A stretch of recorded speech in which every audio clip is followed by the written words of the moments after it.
السلام علیکم. Good to have you at Urdu audio books. حاضر خدمت ہے نور راجپوت کا ناول سلفائٹ، ایپیسوڈ 30. تمہیں اب واپس آ جانا چاہیے روحان بیٹا، النور کو تمہاری ضرورت ہے. ڈاکٹر باسط اسے لندن واپس جانے کا کہہ رہے تھے. سب کچھ ادھورا تھا. یہاں ملتان کی زمین میں حشام دفن تھا. روحان کا دل نہیں کرتا تھا اس شہر کو چھوڑ کر جانے کو. میں کوشش کروں گا. کوشش نہیں، تمہیں جلد آنا ہوگا. اور حشام بھی تو یہی چاہتا تھا نا کہ تم بہت آگے جاؤ. جی، روحان نے آنکھوں میں آئی نمی کو صاف کرتے ہوئے کہا تھا. مجھے امید ہے تم سب سنبھال لوگے کیونکہ تم اب حشام ہو. روحان نے اپنے سامنے کھڑے جارڈن سے کہا تھا. وہ اور حانم لندن واپس جا رہے تھے. اپنے حشام پر پورا بھروسہ رکھو، سب ٹھیک ہو جائے گا. اس نے مسکرا کر یقین دلایا تھا. بی جان نے حانم کی پیشانی پر بوسہ دیا تھا. وہ ان کے حشام کی پسند تھی اور ان کے شاہ بیٹے کی بیوی. بی جان کو وہ ہر لحاظ سے عزیز تھی. ایک بوجھل شام میں ڈھیروں دعاؤں کے حصار میں وہ دونوں لندن کے لیے روانہ ہو چکے تھے. وہ کلف لگے سفید کپڑے پہنے، کندھوں پر سیاہ چادر پھیلائے لاؤنج میں اس دیوار کے سامنے کھڑا تھا جس پر ایک تصویر لگی تھی. حشام جبیل کی تصویر. وہ بھی کلف لگے سفید کپڑوں میں ملبوس تھا. کندھوں پر چادر پھیلائے، ٹانگ پر ٹانگ جمائے وہ خوبصورتی سے مسکرا رہا تھا. آنکھوں میں الوہی سی چمک تھی. تصویر کے باہر کھڑا حشام تصویر کے اندر موجود حشام کو غور سے دیکھ رہا تھا. دیکھو، آج میں نے سب کچھ سنبھال لیا ہے جیسا تم چاہتے تھے. تم نے اپنے آخری خط میں جو جو کہا تھا میں نے ویسا ہی کیا ہے. بس ایک کام رہ گیا ہے، سب سے اہم کام. میں کل پیرس جا رہا ہوں. تم دعا کرنا کہ وہ مان جائے. وہ تصویر سے مخاطب تھا. واقعی اس نے سب سنبھال لیا تھا. علاقے کے معاملات، گدی پر بیٹھنے کے معاملات. سید جبیل اس سے بہت خوش تھے. تمہیں پتہ ہے، انسان زندہ ہوتے ہوئے دنیا فتح کرتا ہے اور تم نے مر کر سب کچھ فتح کر لیا. وہ نم آنکھیں لیے کہہ رہا تھا. وہ ٹھیک ہی تو کہہ رہا تھا. وہ روحان اور حانم کو ملوا گیا تھا. وہ بی جان اور سید ضیاء جبیل کے درمیان کی سرد مہری کو ختم کر گیا تھا. وہ اسے اس خاندان کا حصہ بنا گیا تھا. وہ سید جبیل کو ان کی خود ساختہ روایات سے باہر نکلنے پر مجبور کر گیا تھا. اس نے کیا خاص کام کیا تھا؟ کچھ بھی نہیں. اس نے صرف محبت کی تھی. ہر شخص سے، ہر انسان سے محبت کی تھی اس نے. اور آج محبت نے اسے فاتح بنا دیا تھا. حشام بیٹا، عقب سے بی جان کی آواز ابھری تھی. وہ چونک کر سیدھا ہوا. جی بی جان. وہ ان کی طرف بڑھا تھا. میرا بیٹا اہم مقصد کے لیے جا رہا ہے. اللہ اسے کامیاب کرے. آمین. بی جان نے اس کا صدقہ اتارا تھا. ان کی آنکھیں جھلملا رہی تھیں. آپ فکر نہ کریں، میں کامیاب لوٹوں گا. وہ پر اعتماد تھا. مجھے یقین ہے میرے بچے، یقین ہے مجھے. بی جان نم آنکھوں سے مسکرا دی تھیں. آج 2 نومبر تھا. ماہی اسی جگہ پر بیٹھی تھی جہاں پہلی بار اسے حشام جبیل ملا تھا. اس نے کہا تھا وہ دوبارہ یہیں ملے گا. اور ماہی کو یقین تھا. اس کی دنیا جیسے اجڑ گئی تھی. چہرے کی اداسی، آنکھوں کی ویرانی. وہ ایک زندہ لاش لگتی تھی لیکن پھر بھی اس کے ملنے کے انتظار میں تھی. کتنے مہینے گزر گئے تھے لیکن اس کے وجود میں تبدیلی نہیں آئی تھی. وہ ساکت پتلیوں سے ٹاور کو گھور رہی تھی جب اس کی آنکھوں کی پتلیوں میں جیسے جنبش ہوئی تھی. ایک لڑکا جو اس سے کافی فاصلے پر تھا چلتا ہوا ٹاور کی طرف بڑھ رہا تھا اور پھر ٹھیک اسی جگہ پر جا کر رک گیا تھا جہاں حشام اسے پہلی بار کھڑا نظر آیا تھا. حشام؟ ماہی کے لب پھڑ پھڑائے تھے. حشام! وہ اٹھتے ہوئے چلائی تھی اور اس طرف بھاگی تھی جہاں وہ کھڑا تھا. ہانپتی کانپتی وہ اس تک پہنچی تھی جو پینٹ کی جیبوں میں ہاتھ ڈالے ٹاور کو گھور رہا تھا. ماہی نے کندھے سے پکڑ کر اس کا رخ اپنی طرف کیا تھا. وہ اس وقت پاگل نظر آ رہی تھی اور پھر اپنے سامنے کھڑے شخص کو دیکھ کر وہ دنگ رہ گئی تھی. جارڈن تم؟ اسے یقین نہیں ہو رہا تھا. وہ وہی تھا، حشام جیسا. لیکن جارڈن؟ سوری، آپ کو غلط فہمی ہوئی ہے. میرا نام ہشام بن جبیل ہے، وہ آنکھوں سے چشمہ اتارتے ہوئے بتا رہا تھا۔ ماہی کے چہرے کا رنگ فاق ہوا تھا۔ وہ پیدائشی مسلمان تھا۔ جارڈن نام بدل کر روحان نے اس کا نام ہشام رکھ دیا تھا۔ ماہی بے یقینی سے اسے دیکھ رہی تھی۔ وہ واقعی ہشام جبیل لگ رہا تھا۔ چہرے پر وہی نرم سی مسکراہٹ، آنکھوں میں وہی محبت لوٹاتی الوہی سی چمک۔ وہ جارڈن تو کہیں سے نہیں لگ رہا تھا۔ میں تمہیں یہیں ملوں گا، ہشام جبیل نے وعدہ کیا تھا اور آج وہ واقعی آ گیا تھا۔ وہیں اسی جگہ پر، انہی کپڑوں میں، سفید شرٹ پر کالی جیکٹ پہنے، وہ ہشام جبیل تھا۔ اس کی شکل ہشام سے بہت مشابہت رکھتی تھی۔ شاید وہ دونوں بھائی تھے اس لیے۔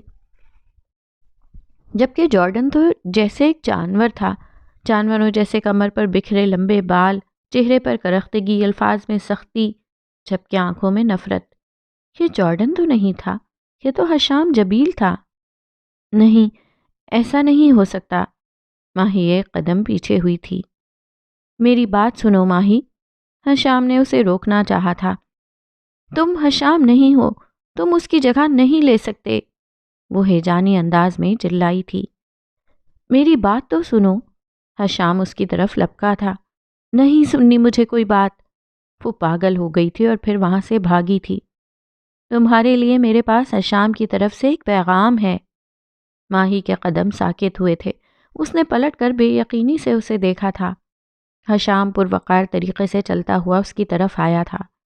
ماہی کو ایک بار پھر اس پر ہشام کا ہی گمان ہوا تھا، اور کیوں نہ ہوتا، وہ اب تھا ہی ہشام جبیل۔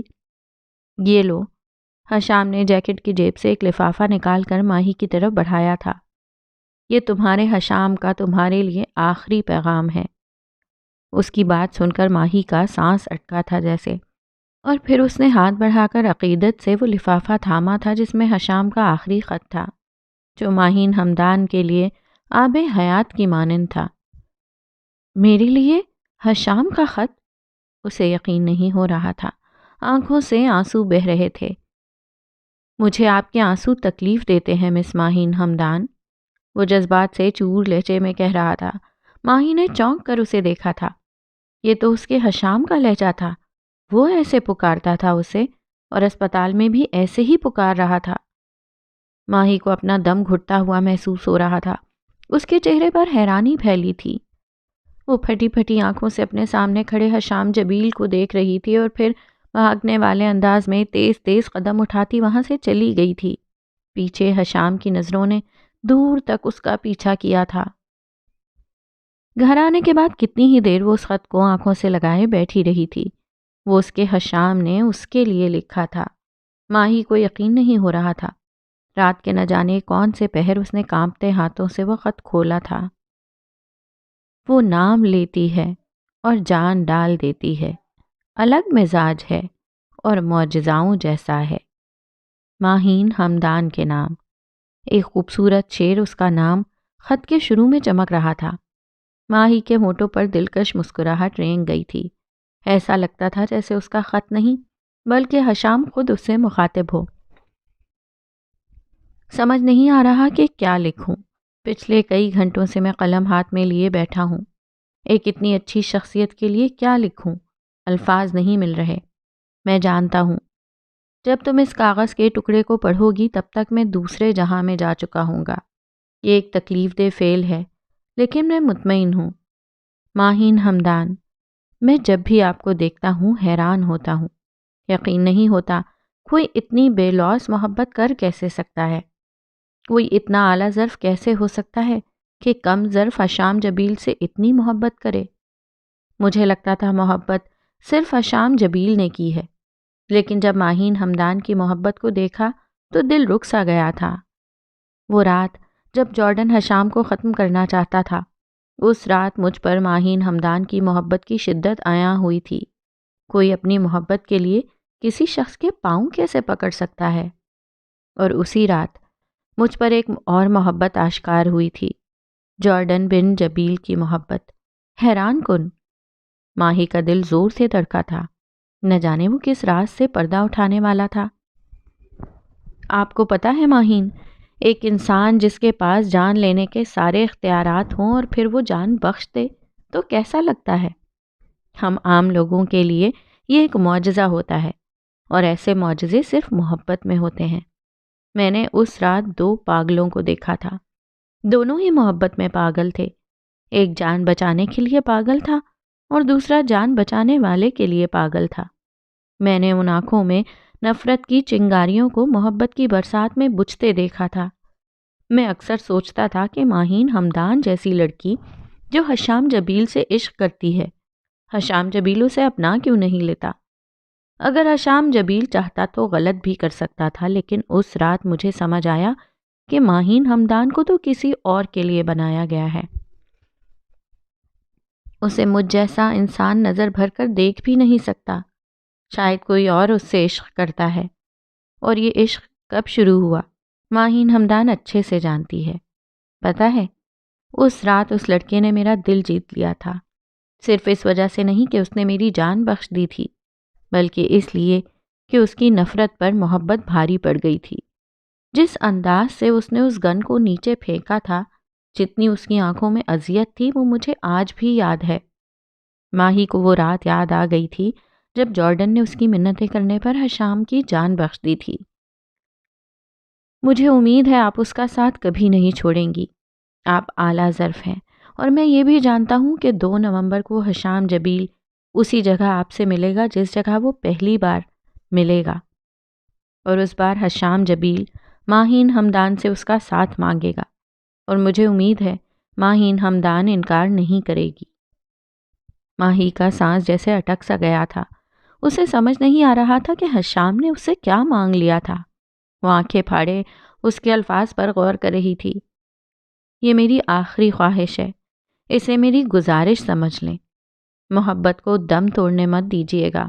اور رہی بات حشام جبیل اور ماہین ہمدان کے رشتے کی، تو حشام جبیل کو ماہین ہمدان سے محبت نہیں، لیکن عقیدت ضرور ہے۔ ماہین ہمدان کی محبت سے حشام جبیل کو عقیدت ہے، بے انتہا، بے پناہ، ایک کم ظرف انسان، حشام بن جبیل۔ وہ الفاظ نہیں تھے، جانے کیا تھے۔ ماہی کو سمجھ نہیں آ رہا تھا کہ وہ ہنسے یا روئے۔ وہ اس کا خط، اس کے الفاظ پڑھ کر ہنسی تھی اور اس کی گزارش پر پھوٹ پھوٹ کر رو دی تھی۔ مجھ کو معلوم نہ تھی ہجر کی یہ رمز، کہ تو جب میرے پاس نہ ہوگا تو ہر سو ہوگا۔ موبائل پر ہوتی بیل نے حانم کی توجہ اپنی جانب مبذول کروائی تھی۔ وہ میز پر رکھی کتابوں کو ترتیب سے لکڑی کے شیلف میں رکھ رہی تھی۔ اس نے کمرے میں چاروں طرف نظر دوڑائی۔ کمرہ کافی حد تک صاف ہو چکا تھا۔ پھر اس نے آگے بڑھ کر میز کی دوسری جانب رکھے موبائل کو اٹھایا تھا۔ ماہم کی کال تھی۔ کیسا لگا لنڈن؟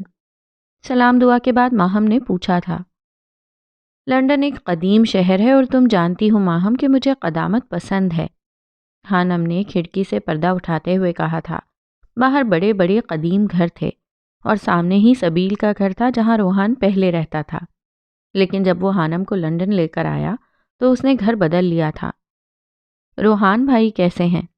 ماہم نے سوال کیا تھا۔ اچھے ہیں، خاموش ہو چکے ہیں، رات گئے تک باہر رہتے ہیں۔ حانم نے ایک گہری سانس لیتے ہوئے جواب دیا تھا۔ خیال رکھا کرو ان کا، اکیلے ہیں وہ۔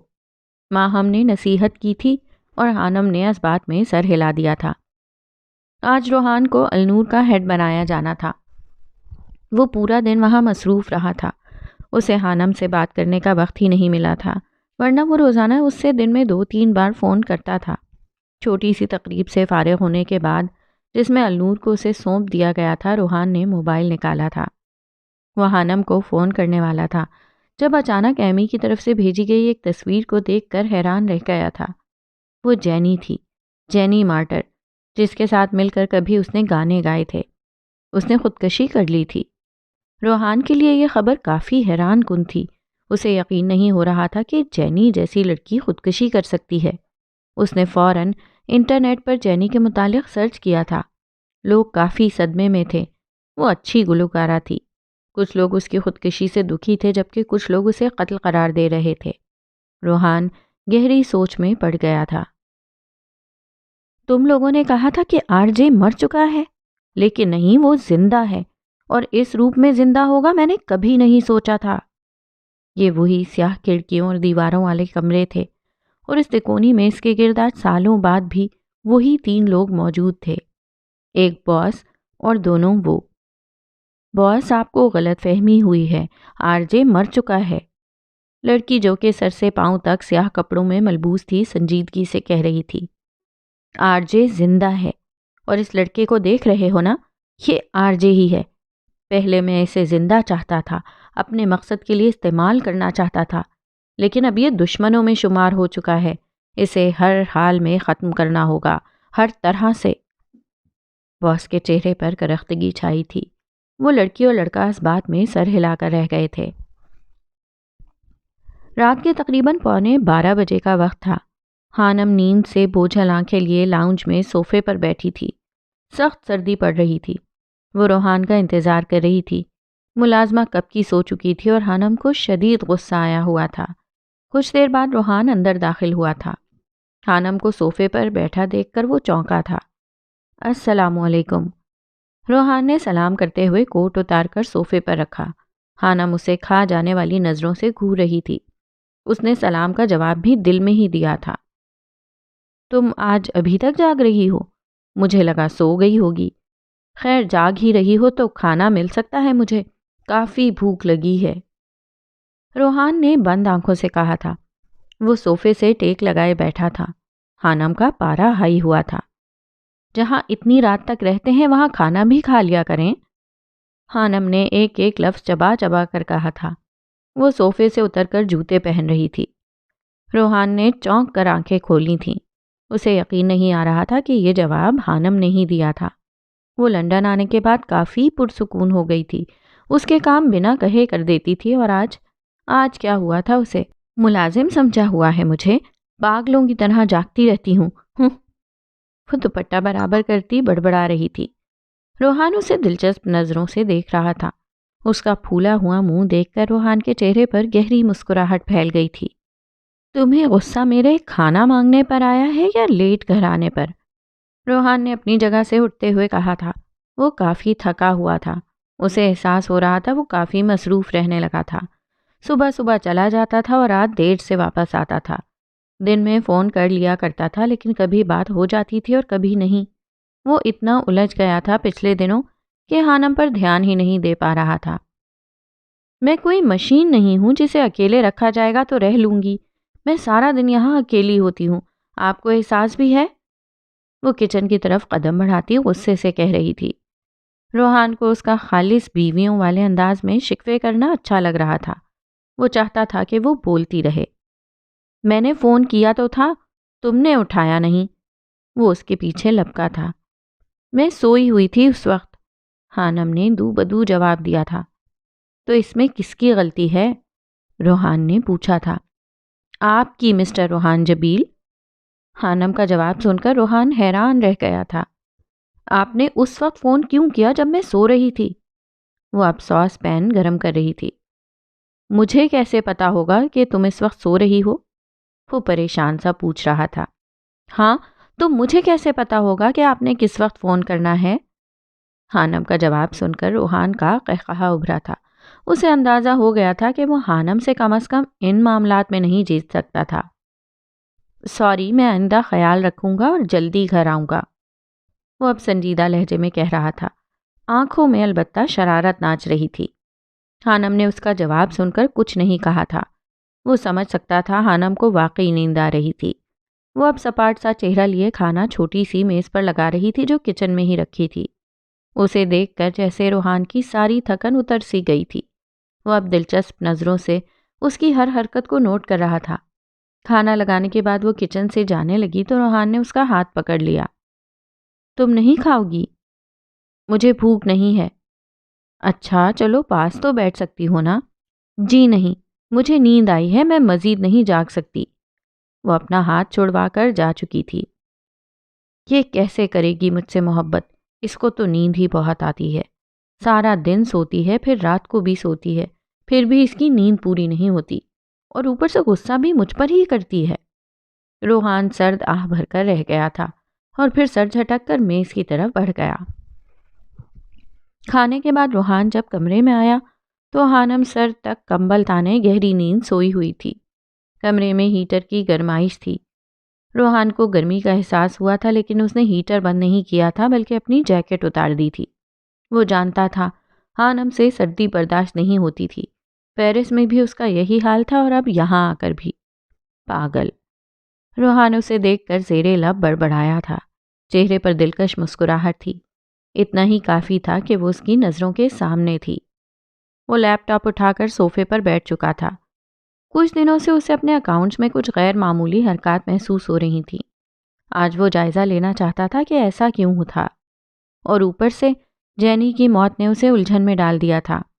اسے آج بھی وہ رات یاد تھی جب وہ جینی کے ساتھ جانے والا تھا، لیکن اس کے پینڈنٹ میں اسے منی کیمرہ نظر آیا تھا۔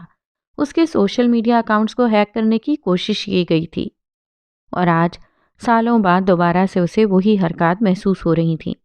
وہ سنجیدہ چہرہ لیے اپنی اسکیننگ آنکھوں کو لیپ ٹاپ پر جمائے ہر چیز کا باریک بینی سے جائزہ لے رہا تھا۔ کچھ تو تھا جو ٹھیک نہیں تھا۔ اگلی صبح وہ کافی دیر سے جاگی تھی۔ روحان جا چکا تھا۔ اس نے ناشتے کے لیے ہانم کو نہیں اٹھایا تھا۔ اچھا کیا نہیں اٹھایا۔ اب انہیں یہ تو لگے گا نا کہ میں ناراض ہوں اس لیے نہیں اٹھی۔ دن کے 10 بجے کا وقت تھا۔ اس سے پہلے کہ وہ کچھ سوچتی اس کے موبائل پر تھرتھراہٹ ہوئی تھی۔ ہانم نے موبائل اٹھا کر دیکھا تو روحان کا ہی میسج تھا۔ گھر میں دھیان سے رہنا، بلا وجہ کسی کے لیے دروازہ مت کھولنا، اور مشکوک افراد سے ہرگز بات مت کرنا، اور گھر سے باہر بھی مت نکلنا۔ روحان کا میسج پڑھ کر ہانم کی تیوری چڑھی تھی۔ آج تو اس نے ٹاؤن میں گھومنے کا ارادہ کیا تھا۔ آج ہی وہ اسے گھر میں رہنے کی تلقین کر رہا تھا۔ میں کوئی بچی نہیں ہوں جو یہاں کھو جاؤں گی۔ میں باہر لازمی جاؤں گی، ہانم نے جواب دیا تھا۔ اسے خود سمجھ نہیں آ رہا تھا کہ وہ اس سے کیوں ناراض تھی۔ اطمینان سے ناشتہ کرنے کے بعد وہ اٹھی، تیار ہوئی۔ ٹخنوں سے ذرا اوپر تک کے اوور کوٹ میں وہ پوری طرح سے چھپ گئی تھی۔ اپنے پسندیدہ چنکی بند جوتے پہننے کے بعد چھاتا لے کر باہر نکل گئی تھی۔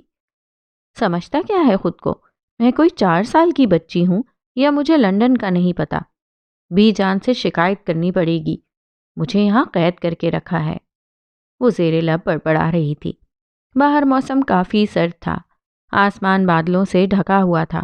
صبح صبح ہی شام کا گمان ہو رہا تھا۔ یقیناً کچھ دیر تک برف باری ہونے والی تھی۔ گھروں کے سامنے سے گزرتے ہوئے اچانک اس کی نظر ایک گھر پر پڑی تھی۔ ہر گھر کے سامنے باڑ لگی تھی اور اندر جانے کے لیے جنگلے نما گیٹ تھا۔ ایلف آسکر۔ دروازے کے ایک طرف ایلف کا نام پڑھ کر وہ چونکی تھی۔ اس نے یہ نام پہلے بھی سنا تھا۔ اچانک ایک دھماکہ ہوا اور اسے یاد آ گیا تھا، حشام نے یہ نام لیا تھا۔ اس نام کی لڑکی کو روحان نے ریجیکٹ کیا تھا۔ اچھا، تو موصوف کی پنکیاں ادھر ہی رہتی ہیں۔ وہ خود سے باتیں کر رہی تھی۔ اپنے حلیے سے وہ ہرگز کوئی پاکستانی لڑکی نہیں لگ رہی تھی۔ اس کا سر پہلے اسکارف اور پھر اونی ٹوپی سے ڈھکا ہوا تھا، اور پورا جسم بھاری بھرکم کوٹ میں چھپا تھا۔ وہ بنا کسی خود کے ہر چیز کو دلچسپی سے دیکھ رہی تھی۔ پاکستان واپس چلیں؟ حشام پوچھ رہا تھا جب ماہی کی آنکھیں رونے سے سوج چکی تھیں۔ اس طرح سے روگی تو آپ کے حشام کو سکون کیسے ملے گا؟ اس کے کچھ نہ بولنے پر وہ دوبارہ کہہ رہا تھا، سنو، بہت ہو گیا یہ رونا دھونا۔ بی جان بہت خفا ہیں، انہیں رونے دھونے والی بہو پسند نہیں۔ ماہی نے چونک کر اسے دیکھا تھا۔ عجیب تھا وہ شخص۔ جانتا بھی تھا کہ وہ پور پور کسی اور کی محبت میں ڈوبی تھی، اور پھر بھی سید حویلی کی شان کے برابر ایک ہی لڑکی ہے، اور وہ آپ ہیں مس ماہین ہمدان۔ وہ چمکتی آنکھوں سے بول رہا تھا۔ میری لو سٹوری تھوڑی عجیب ہے۔ ہاں میں جانتا ہوں میں ایک جنگلی انسان ہوں۔ جب میں پہلی بار ماہین ہمدان سے ملا تھا تو اس کا سر پھاڑ دیا تھا، لیکن یقین کرو میں ماہین سے حشام کی طرح محبت کرتا ہوں۔ حشام جبیل نے اپنی محبت کا اظہار کیا تھا، اور ماہی، وہ تو حشام جبیل کی آخری خواہش سے بند گئی تھی۔ آپ جانتے ہیں مجھے آپ سے کبھی محبت نہیں ہوگی، میں ہمیشہ صرف اسی کو چاہوں گی، پھر بھی آپ… وہ بات ادھوری چھوڑ گئی تھی۔ ماہین ہمدان کو صرف حشام جبیل سے محبت ہے، اور مس، ذرا توجہ فرمائیں، میں حشام جبیل ہوں۔ وہ خوش دلی سے مسکرایا تھا۔ میں مذاق نہیں کر رہی۔ آپ کو لگتا ہے مس ماہین میں آپ سے اتنے اہم موضوع پر مذاق کروں گا؟ وہ اب سنجیدہ چہرہ لیے اس کی آنکھوں میں دیکھتے ہوئے پوچھ رہا تھا۔ ماہی چونکی تھی۔ ایسی ہی سنجیدگی ہر شام کی آنکھوں میں ہوتی تھی۔ وہ اسے غور سے دیکھنے کے بعد نظریں چرا گئی تھی۔ آپ اچھی طرح سوچ لیں مس ماہین ہمدان، میں کل واپس جا رہا ہوں۔ علاقے کے بہت سے معاملات دیکھنے ہیں۔ چھوٹے بابا سائیں اکیلے ہیں۔ اگر آپ جانا چاہتی ہیں تو ٹھیک ہے، نہیں تو بی بی جان نے مجھے زبردستی کرنا نہیں سکھایا۔ وہ عام سے لہجے میں کہتا ماہی کو بہت کچھ سمجھا گیا تھا۔ یہ جنگلی جانور بدل کیسے گیا؟ یقین نہیں ہوتا یہ وہی ہے۔ کچھ فاصلے پر بیٹھی ایلا نے اسے دیکھ کر پہلو بدلا تھا۔ 2 بجے کے قریب وہ گھر واپس جا رہی تھی جب اسے جواد کا فون آیا۔ یہ سب کیا ہو رہا ہے ہانی آپی، اور آپ کہاں ہیں؟ آپ ٹھیک تو ہیں نا؟ وہ پریشانی سے پوچھ رہا تھا۔ کیا ہوا؟ خانم حیران ہوئی۔ آپ کو نہیں پتا؟ جواد حیران ہوا۔ نہیں تو، لیکن ہوا کیا ہے؟ وہ پریشان ہوئی۔ آپ ذرا خبریں دیکھیں، روحان بھائی اس وقت پولیس کی حراست میں ہیں اور پورے سوشل میڈیا پر عجیب عجیب سی خبریں پھیلی ہوئی ہیں۔ مجھے تو کچھ سمجھ نہیں آ رہا۔ کیا؟ پولیس؟ خانم کا دل زور سے دھڑکا تھا۔ ہاں، آپ خبریں دیکھیں اور گھر سے باہر مت نکلیے گا، ان کے بہت سارے دشمن ہیں۔ جواد نے تلقین کی تھی اور پھر فون بند ہو چکا تھا۔ خانم کا دماغ سائیں سائیں کر رہا تھا۔ وہ جانتی تھی کہ اس کے بہت سارے دشمن ہو سکتے تھے، اور وہ یہ بھی جانتی تھی کہ لوگ اسے بدنام کرنے کے لیے کچھ بھی کر سکتے تھے، لیکن ابھی تو اس نے کام شروع کیا تھا۔ خانم کے قدموں کی رفتار تیز ہوئی تھی۔ وہ جلد گھر پہنچ کر صورتحال کا اندازہ لگانا چاہتی تھی۔ میں نے کہا تھا نا اپنی رفتار آہستہ کر لو، یہ لندن ہے۔ سبیل اس کے سامنے بیٹھا تھا، اس کے چہرے پر سنجیدگی چھائی تھی۔ تو تمہیں لگتا ہے یہ سب میں نے کیا ہے؟ روحان نے واپس موبائل تھمایا تھا اسے، جس میں وہ کچھ ویڈیوز دیکھ رہا تھا۔ ان ویڈیوز میں روحان جبیل تھا جو اسلام کے خلاف باتیں کر رہا تھا اور ساتھ ہی دوسرے مذاہب کو نشانہ بنا رہا تھا۔ اس کے ساتھ کچھ لوگ تھے جن کا چہرہ چھپا ہوا تھا اور وہ حلیے سے دہشت گرد لگ رہے تھے۔ یہ ویڈیوز صاف ظاہر کر رہی تھی کہ روحان جبیل کا تعلق دہشت گردوں سے تھا۔ میرے ماننے یا نہ ماننے سے کیا فرق پڑتا ہے؟ فرق اس بات سے پڑتا ہے کہ تمہاری پیروی کرنے والے تمہارے خلاف ہو گئے ہیں، اور دہشت گردوں سے تعلق رکھنے پر ان کی بڑی شخصیات اور مذہبی کمیونٹیاں بہت زیادہ غصے میں ہیں۔ میرا صرف ایمان بدلا ہے، میرا دماغ سلفائٹ والا ہی ہے، اور یہ جو میرے خلاف سازش کی گئی ہے نا، اس کا تو میں پتہ چلا ہی لوں گا۔ روحان کا لہجہ اٹل تھا۔ یہ کافی مشکل کام ہے، تمہارا دشمن کافی شاطر ہے۔ تمہارے بینک اکاؤنٹ $1,000,000 ٹرانسفر ہوئے ہیں، اور اس ویڈیوز کے متعلق تم نے یہ لندن میں دہشت گردی پھیلانے کا معاوضہ لیا ہے۔ کمال ہے، یہ تو پتہ چل گیا کہ میرے اکاؤنٹ میں پیسے ٹرانسفر ہوئے ہیں۔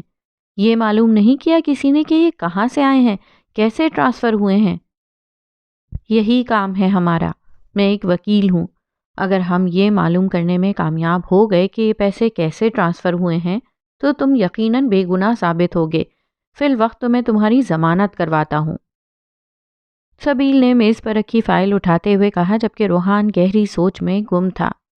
اسے اس بات سے فرق نہیں پڑتا تھا کہ لوگ اسے کیا سمجھ رہے ہیں، بلکہ وہ جاننا چاہتا تھا کہ اس کے خلاف اتنی بڑی سازش کس نے کی تھی۔ خانم نے گھر پہنچنے کے بعد ٹی وی لگایا تھا۔